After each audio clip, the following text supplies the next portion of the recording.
એકના ડબલની લાલચમાં 27.50 લાખની છેતરપિંડી।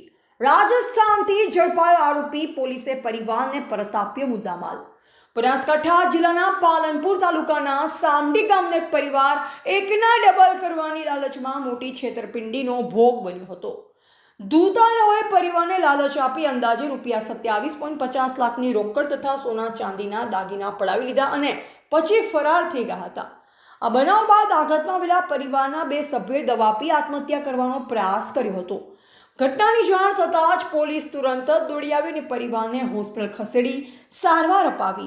સારવાર બાદ પરિવારે પોલીસ મથકે લેખિત રજૂઆત કરી હતી। રજૂઆતના આધારે પોલીસે તપાસ શરૂ કરી અને ટેકનિકલ સર્વેલન્સના આધારે આરોપીઓ સુધી પહોંચી। આરોપીએ પરિવાર પાસેથી 1500 રૂપિયા ફોન પે મારફતે ટ્રાન્ઝેક્શન કરાવ્યું, જે આધારે પોલીસ રાજસ્થાન સુધી પહોંચી આરોપીને ઝડપી પાડવામાં સફળ રહી। તેરા તુજકો અર્પણ અભિયાન અંતર્ગત જિલ્લા પોલીસ વડાની ઉપસ્થિતિમાં રૂપિયા 27.50 લાખનો મુદ્દામાલ સોના ચાંદીના દાગીના સાથે પરિવારને પરત સોંપવામાં આવ્યો। આ પ્રસંગે જિલ્લા પોલીસ વડાએ ડીસા રૂરલ પોલીસ સ્ટેશનના પીઆઈ વીએમ ચૌધરી સહિત સમગ્ર પોલીસ સ્ટાફને અભિનંદન પાઠવ્યા અને લોકોને આવી લાલચથી દૂર રહેવા અપીલ કરી હતી। Okay sir. नमस्कार।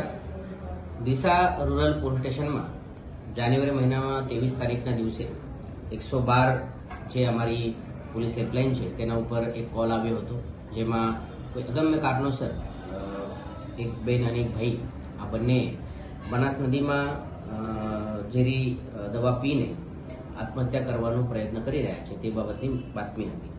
तात्कालिक 112 ત્યાં પહોંચી તે પછી 108 ને પણ બોલાવવામાં આવ્યો અને બંને જે ભાઈ બહેન હતા તેઓને લઈને હોસ્પિટલમાં પણ લઈ જવામાં આવ્યો હતો। 4 દિવસ પછી તેઓને જ્યારે હોશ આવ્યો તે સમયે જે 112 ના જે પીડ જમાદાર હતા તેઓ દ્વારા પૂછપરછ કરવામાં આવી ત્યારે ખબર પડી કે તેઓ સાથે એકના ડબલ પૈસા કરવાની વિધિ કરવામાં આવેલ હતી અને તેમાંથી રોકડ રકમ, મોબાઈલ, સોના ચાંદીના દાગીના તે મળીને કુલ લગભગ 27,50,000 જેટલો અમાઉન્ટનો મુદ્દામાલ લઈને એક ઇસમ ગયો હતો। આ એમોમાં જે પૈસા એક મટકીમાં નાખીને તે પછી વિધિ કરવામાં આવશે અને પછી આ ડબલ થશે આ પ્રમાણે વિશ્વાસ તેઓને આપવામાં આવ્યો હતો। તાત્કાલિક આ બાબતની કાયદેસર કાર્યવાહી કરવામાં આવી, તેના ઉપરથી તપાસ શરૂ કરવામાં આવી અને ટેકનિકલ ઇન્ટેલિજન્સ અને હ્યુમન ઇન્ટેલિજન્સના માધ્યમથી જે દિશા રૂરલ પોલીસ સ્ટેશનના સ્ટાફ અને અધિકારી કર્મચારી છે તેઓએ આ વિધિ કરનાર ઇસમને શોધખોળ કરી અને તેઓને આ વ્યક્તિ રાજસ્થાનના શિરોહી રેવદરના છે આ ખબર પડી। ત્યાં જઈને તેઓ પાસેથી આ કુલ મુદ્દામાલ 27,50,000 જેટલો મુદ્દામાલ રિકવર કરવામાં આવ્યો અને આજે આ મુદ્દામાલ આ જે બંને વ્યક્તિ હતા તેઓને અને તેઓએ બાકી પણ તેઓના જે સગા સંબંધી હતા તેઓ પાસે આ જ વિધિ માટે લેવામાં આવ્યો હતો।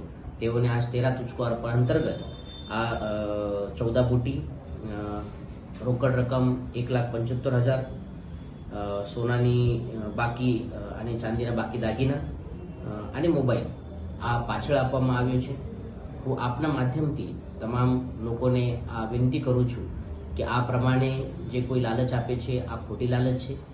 આ પ્રમાણેના કોઈ પણ ફ્રોડમાં આપ ફસતા નથી અને જ્યારે આપના સાથે આ થવાની શક્યતા થઈ રહી છે અથવા થાય છે તો તાત્કાલિક પોલીસની મદદ આપ લેજો। પોલીસ આપના સહકાર માટે, આપના મદદ માટે છે। અમારા તરફથી આપની મદદ ચોક્કસ તાત્કાલિક કરવામાં આવશે।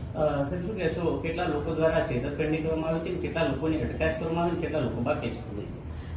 આ જે ભોગ બનનાર હતા આ બંને હતા, તેના સાથે બીજા પણ 4-5 ભોગ બનનાર છે જેના પાસેથી તેઓ દ્વારા આ સોનાની બુટી વગેરે લેવામાં આવી હતી, તેઓને આ પાછળ આપવામાં આવી છે। આના જે આરોપી છે તેમાં એકનું નામ અત્યારે અમારા સામે આવે છે। અત્યાર સુધી તેઓની અટકાયત થયેલ નથી, પરંતુ આગળની કાયદેસર કાર્યવાહી શરૂ છે। શું નામ છે દાદા? ચમનભાઈ। શું બનાવ બન્યો? हमारे दे भोपण आया था हमारे खेत, लेकिन हमारे लेबड़ा ने से माल से ओम से પણ અમે ગણહાર ના કર્યું. પછી કે અમારે ચા પીવી છે એટલે મેં ચા પાઈ. ચા પાયા પછી એને શું કર્યું મને ખબર ના પડી. એટલે અમે એની જેમ પૈસા માગ્યા એમ પૈસા આલ્યા, દાગીના માગ્યા એમ દાગીના આલ્યા, બધા લઈ આજુબાજુવાળા પાસેથી. પછી હાલવા અમે હાઈવે રોડ ઉપર આવતો હું હાલવા એક્ટિવા લઈ, બરાબર. 4 દાડા મારે આવું બીના બનેલી. પછી અમે એમને બોલાયા આખોલ, એટલે આખોલ અમે જ્યાં 2 જણા. તો પછી એમને કીધું કે તમે આ મોબાઈલ અહીંયા મૂકો, એટલે મેં મોબાઈલ મૂક્યા નહીં. એટલે મોબાઈલ મૂકીને પછી અમને મોબાઈલ લઈ ગયા ખરા. તો પછી અમને ખબર પડી કે આવું અમારું હાંસી બન્યું છે. પછી અમે 2 જણા, અમારો છોકરો હાંસી હતો, અમારા છોકરાને અમે એક્ટિવા લઈને ઘેર મેલ્યો. પછી અમે 2 જણા કીધું કે આપણે શું કરવાનું, એટલે એમને કીધું કે હવે આપણે તો બધાને મોટું બતાવી કે યાદ નહીં, કોકને મોટું તો બતાવવું પડે ને અમારે. પછી અમે દવા પીધી, દવા લઈ. તો દવા પીધી એટલે 4 વાગે અમે દવા પીધી. પછી 5 વાગે 6 વાગે અમને સાહેબ એને લઈ ગયા દવાખાને દાખલ કરેલા. પછી અમારા ભાઈની બધા આવેલા, પ્રાઇવેટમાં અમે દવાખાને લઈ ગયેલા. કેટલા પૈસા લઈ ગયા હતા તમારે? અમારી જોડેથી 1,75,000.